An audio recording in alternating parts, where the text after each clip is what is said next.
You ever hear about this people who seem to have it all, but you kind of get the feeling something's missing? Well, today we're talking about a story that perfectly captures that. It's about the incredible transformation of a man named Julian Mantle, and trust me, it holds some seriously powerful lessons for all of us. Okay, so let's get into it. On the surface, Julian Mantle was living the dream. We're talking brilliant lawyer, massive mansion, and, of course, a shiny red Ferrari. He was the poster child for success. But if you peeled back the curtain, it was a totally different story. The reality was 18-hour workdays, a deep, gnawing emptiness, and just complete burnout. That success was really just a mask for a life that was falling apart. And then the inevitable happened, the breaking point. Right there, in the middle of a packed courtroom, the very place he ruled. It all caught up to him. He collapsed from a massive heart attack. And this wasn't just, him physically passing out. This was the whole house of cards, his entire life just imploding right then and there. So after that collapse, Julian did something pretty radical. He just vanished. He sold the mansion, the private jet, and yep, even that iconic red Ferrari. Poof, gone. Then, months later, he shows up again. But get this, he wasn't the same guy. He was calm, he was radiant, he literally looked decades younger. And he came back with these incredible secrets, this profound wisdom he'd learned from monks high up in the Himalayas. So what on earth did he learn up there?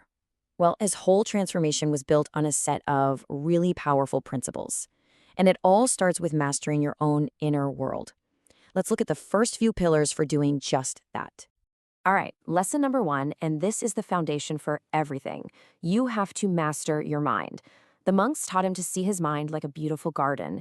If you just let it go, weeds, all those negative, anxious thoughts, they're going to take over.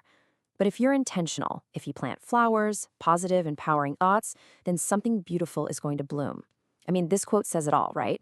We'd never dump trash in our living room, so why do we let it pile up in our minds? So how do you actually do that? It starts with something simple. Visualize your perfect day playing out. Really feel what that success is like. Then, for the rest of the day, you have to be the bouncer for your own mind. You stand at the door and you don't let those negative, weedy thoughts get in. It's this active daily practice of mental gardening.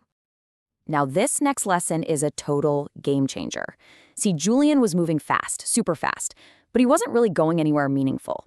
What he learned is that purpose, what the monks called your dharma, is the compass that gives your entire life direction. Without it, you can run as fast as you want, but you're just adrift at sea. So how do you find that compass? Well, it starts with some really simple but powerful actions.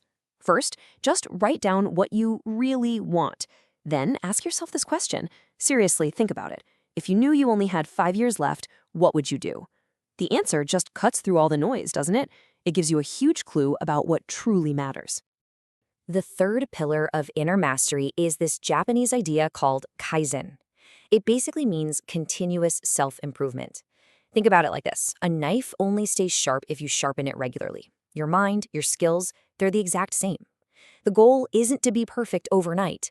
It's just to get 1% better every single day. And this sharpening, it happens in these small daily actions. It's reading for just 30 minutes. It's learning one new little skill. It's taking on a challenge that feels just a little bit outside your comfort zone. They might seem like tiny things, but believe me, they compound over time into massive personal growth. Okay, so Julian learned that real freedom doesn't come from just doing whatever you feel like in the moment.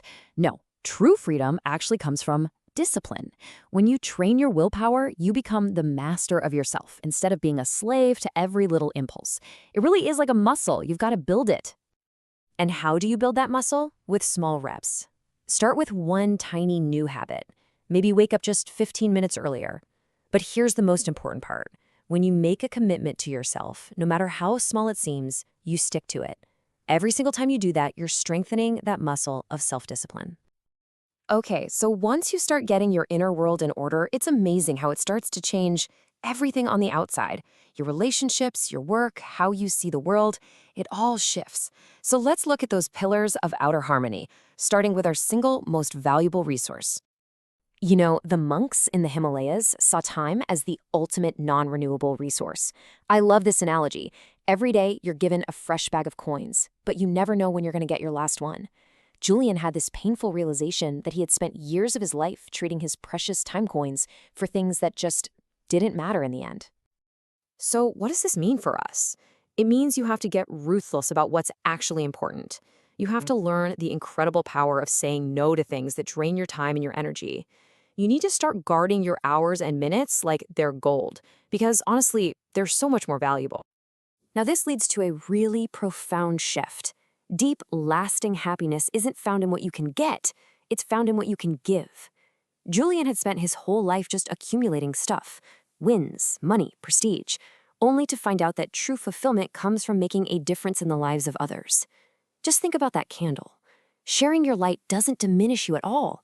It just creates more light in the world. And look, service doesn't have to be some huge, world-changing thing. Not at all. It's found in the small, everyday acts. It's mentoring someone who's just starting out. It's helping a neighbor carry their groceries. These simple acts of kindness create this incredible positive ripple effect, both out in the world and inside of you. And that brings us to the final and maybe the most important lesson of them all. So much of our lives are spent either regretting the past or worrying about the future. But what Julian discovered is that the only thing we ever truly have is this moment, right now.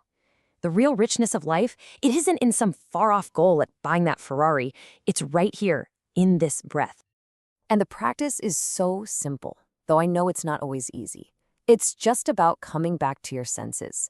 It's taking one conscious, deep breath. It's really noticing the warmth of the sun on your skin or the actual taste of your morning coffee. Just notice and savor the small, beautiful details of right now. That is where life is actually happening. So, in the end, Julian's story comes full circle. He sold the ultimate symbol of his old life, that Ferrari. But what he got in return, purpose, peace, presence, that was absolutely priceless. And that's the key takeaway here. This isn't about giving up on success. It's about completely redefining what success actually means to you.